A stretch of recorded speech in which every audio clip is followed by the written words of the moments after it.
എല്ലാവർക്കും നമസ്കാരം.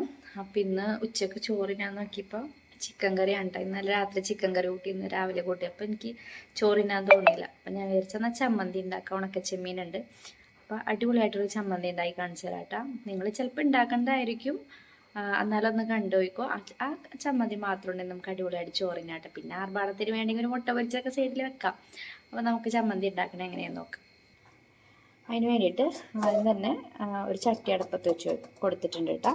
ഇതൊന്ന് ചൂടായി വരട്ടെ. അപ്പോഴത്തേക്കും നമുക്ക് കുറച്ച് ഉണക്കച്ചെമ്മീൻ ഞാൻ ഇതേപോലെ തലയൊക്കെ കളഞ്ഞിട്ട് വെച്ചിട്ടുണ്ട്. ഇതൊന്ന് ജസ്റ്റ് ഒന്ന് കഴുകിയെടുത്തിട്ട് വരാം.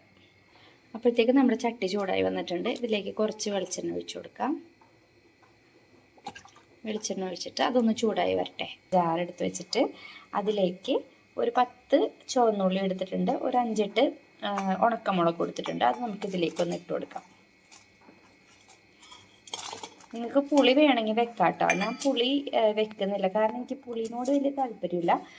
അപ്പം നമുക്ക് ഇതൊന്ന് ചതച്ചെടുത്തിട്ട് വരാം കേട്ടോ. ചതച്ചെന്ന് വെച്ചാൽ നമ്മൾ ചമ്മന്തിക്കൊക്കെ ചതക്കുന്ന പോലെ ഒന്ന് ചതച്ചെടുക്കാം.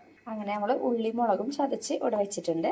നമ്മുടെ വെളിച്ചെണ്ണ ആണെങ്കിൽ ചൂടായി വന്നിട്ടുണ്ട്. ഇനി നമുക്ക് ഈ കഴുകി വെച്ചിട്ടുള്ള ഉണക്കച്ചെമ്മീൻ ഇതിലേക്ക് ഇട്ട് കൊടുക്കാം.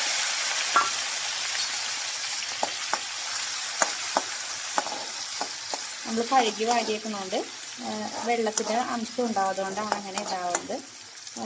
വെള്ളമുള്ളതുകൊണ്ടാണ്. അത് ജസ്റ്റ് ഒന്ന് നമുക്കിതൊന്ന് നല്ലോണം ഫ്രൈ ആക്കി എടുക്കണം.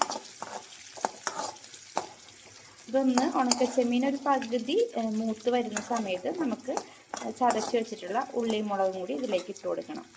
ഇപ്പോൾ ഉണക്കച്ചെമ്മീൻ നമ്മുടെ ഏകദേശം ഒന്ന് മൂത്ത് വന്നിട്ടുണ്ട്. നമുക്കിനി ചതച്ച് വെച്ചിട്ടുള്ള ഉള്ളിയും മുളകും കൂടി ഇതിലേക്ക് ഇട്ട് കൊടുക്കാം. ആവശ്യത്തിന് വെളിച്ചെണ്ണ ആവശ്യമാണെങ്കിൽ കുറച്ചും കൂടി നമുക്ക് ഒഴിച്ചു കൊടുത്തിട്ട് നോക്കാം. നമ്മൾ മിക്സ് ചെയ്ത് വരുമ്പോഴാണ് ഇനി വേണോ വെളിച്ചെണ്ണ ആവശ്യമുണ്ടോ ഇല്ലേന്ന് നമുക്ക് അറിയാൻ പറ്റുള്ളൂ. വെളിച്ചെണ്ണ ഇച്ചിരി അധികം ഇരിക്കുന്നതാണ് ഈ ചമ്മന്തിക്ക് ടേസ്റ്റ്.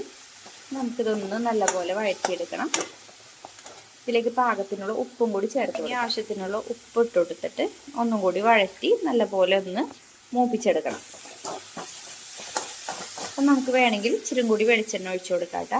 വെളിച്ചെണ്ണ ഇപ്പോൾ ഇച്ചിരി കുറവായിട്ടാണ് എനിക്ക് തോന്നുന്നത്. അപ്പോൾ ഞാൻ കുറച്ചും കൂടി വെളിച്ചെണ്ണ ഒഴിച്ചു കൊടുത്തിട്ടുണ്ട് കേട്ടോ. ആ വെളിച്ചെണ്ണ അതിൽ കിടന്നിട്ട് അത് മൂക്കുമ്പോഴാണ് ടേസ്റ്റ് ഉണ്ടാവുക. അതും കൂടി ആയിട്ട് നമുക്ക് നല്ലപോലെ ഒന്ന് ഇളക്കി കൊടുക്കാം.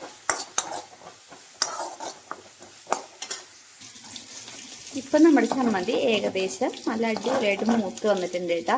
ഇത് കാണുമ്പോൾ തന്നെ എനിക്ക് മനസ്സിലാവില്ല, അടിപൊളി ടേസ്റ്റാണ് കേട്ടോ. നമുക്ക് ചോറിൻ്റെ ഒപ്പം വേറെ കറിയൊന്നും ഇല്ലെങ്കിലും കുഴപ്പമില്ല, നമുക്ക് ഇതും കൂട്ടി ചോറ് തിന്നാൻ പറ്റും കേട്ടോ. അപ്പോൾ ഇതൊന്ന് ട്രൈ ചെയ്ത് നോക്കിയിട്ട് നിങ്ങളുടെ ഫീഡ്ബാക്ക് അറിയിക്കണേ. അപ്പോൾ എന്താ പറയുക, ആദ്യമായിട്ട് നമ്മുടെ ചാനൽ കാണുന്നവരാണെങ്കിൽ ഒന്ന് സബ്സ്ക്രൈബ് ചെയ്തേക്കുക. നമ്മുടെ വീഡിയോ ഇഷ്ടപ്പെടുന്നുണ്ടെങ്കിൽ മറ്റുള്ളവർക്ക് ഷെയർ ചെയ്യുക, ലൈക്ക് ചെയ്യുക, കമൻറ്റ് ചെയ്യുക കേട്ടോ. അടുത്ത വീഡിയോ എടുക്കുകയാണെങ്കിൽ എല്ലാവർക്കും ബൈ. അപ്പോൾ നമുക്ക് കുറച്ച് ചൂട് ചോറ് എടുത്തിട്ട് ഈ ചമ്മന്തി അതിലേക്ക് ഇട്ടിട്ട് കുഴച്ച് അങ്ങോട്ട് കഴിക്കാട്ടോ. അടിപൊളി ടേസ്റ്റാണ്. പണ്ട് സ്കൂളിൽ പഠിക്കുന്ന സമയത്തെ ഫ്രണ്ട്സൊക്കെ ഇതേപോലെ കൊണ്ടുവരുമ്പോൾ അവരെ ചോറിൽ ഈ വെളിച്ചെണ്ണയൊക്കെ ഇങ്ങനെ നനഞ്ഞിട്ട് ഇത് മാത്രം കൂട്ടി ചോറിന് ഭയങ്കര ടേസ്റ്റാണ്. ഇപ്പം ഞാൻ ചോറും ചമ്മന്തിയും പിന്നെ ചിക്കൻ ഫ്രൈ ചെയ്യാൻ 2-3 വർഷം ഉണ്ടായിരുന്നു കേട്ടോ. അപ്പോൾ അതൊന്ന് ഫ്രൈ ചെയ്തിട്ട് അതും കൂടി സൈഡിൽ വെച്ചിട്ട് കഴിക്കേണ്ട കേട്ടോ. അടിപൊളി ടേസ്റ്റാണ്. നിങ്ങളൊന്ന് ട്രൈ ചെയ്ത് നോക്കണം. നമുക്ക് കറിയില്ലാത്ത സമയത്ത് ഇതേപോലെ 2-3 ഉണക്കച്ചെമ്മീൻ ഉണ്ടെങ്കിൽ ഇച്ചിരി ഉള്ളിമുളകും ചതച്ചിട്ട് അതിലിട്ടിട്ടൊന്ന് ചൂട് ചോറിൻ്റെ ഒപ്പം കഴിച്ചു നോക്കിയാൽ അടിപൊളി ടേസ്റ്റാണ്. അപ്പോൾ എല്ലാവരും ട്രൈ ചെയ്ത് നോക്കിയിട്ട് ഫീഡ്ബാക്ക് അറിയിക്കുക. അപ്പോൾ നമ്മുടെ ചാനൽ ആദ്യമായിട്ട് കാണുന്നവർ ലൈക്ക് ചെയ്യുക, ഷെയർ ചെയ്യുക, കമൻറ്റ് ചെയ്യുക.